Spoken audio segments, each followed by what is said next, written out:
This week, we will be exploring how to build sustainable systems without burning out. Again, over the past few weeks, we have built something very important. We started to track our energy patterns. We also designed work systems and we learned about how to protect our focus. But here's a gap that I see often when my clients come to this point. They build something and it begins to work. But then they find themselves not being able to sustain this new rhythm that they discovered. This week we will be discovering why this happens and what we can do to make it hold. Most people assume that when a system doesn't work, it's because they haven't found the right one, but I think differently. Systems don't fail because they are the wrong one. Systems fail because they're not taking into account capacity. Most systems are built for ideal conditions such as predictable days, full energy, and consistent focus, and no interruptions. You know what? That's not real life. At the end of this video, I will be giving you one shift that you can use consistently to help you to work better within your system. When I mentioned capacity earlier, I was not just talking about time.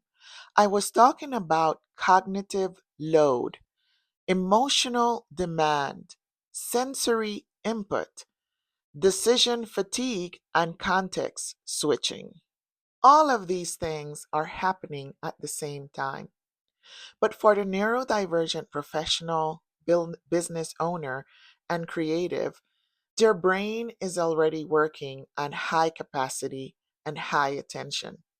And all these factors can come in to create even a bigger load.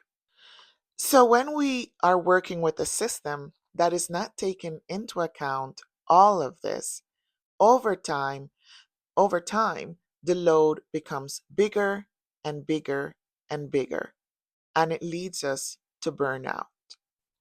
So instead of asking, what is the best system?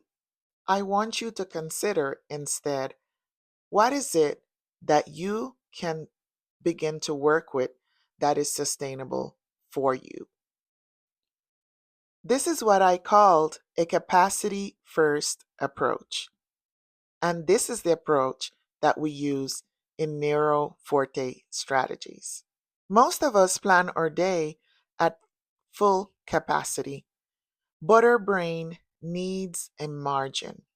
This margin can be used for interruptions, it can be used for a time to recharge, and it can be used also for unexpected demands. This is what makes consistency possible. Every transition costs energy. So I would like for you to look at your day and think about, where can I make this even easier for me to transition? Where am I making this harder than what it needs to be?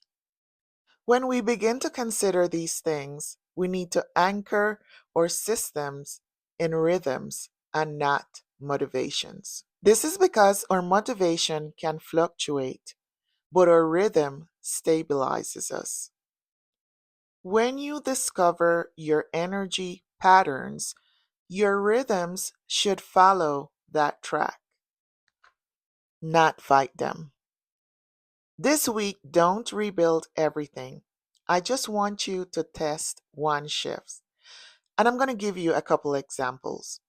How about working at 70% of your capacity instead of what, 100? Also, check your pattern and see when you have the most energy. Why don't you shift any task that requires more deep work inside of that energy window? If you're finding that after following my series that you need more than just ideas.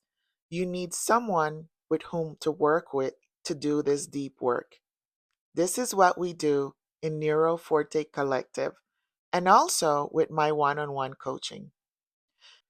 Neuroforte coaching is a space where you can actually take these ideas and this framework and we turn it into something that you can sustain inside of who you are as an individual and inside of the system where you are working. Sustainable systems are not about you doing more. They're about building in a way that your brain can actually sustain. When structure matches your capacity, consistency becomes less of an effort and more of a natural flow. And this is when things really begins to change. If you're finding part or some of what we spoke about today relatable, please don't end this video without subscribing to my channel. I will be giving, we're going to be exploring more in the coming upcoming weeks, and you might find even more information that is relatable and helpful to you.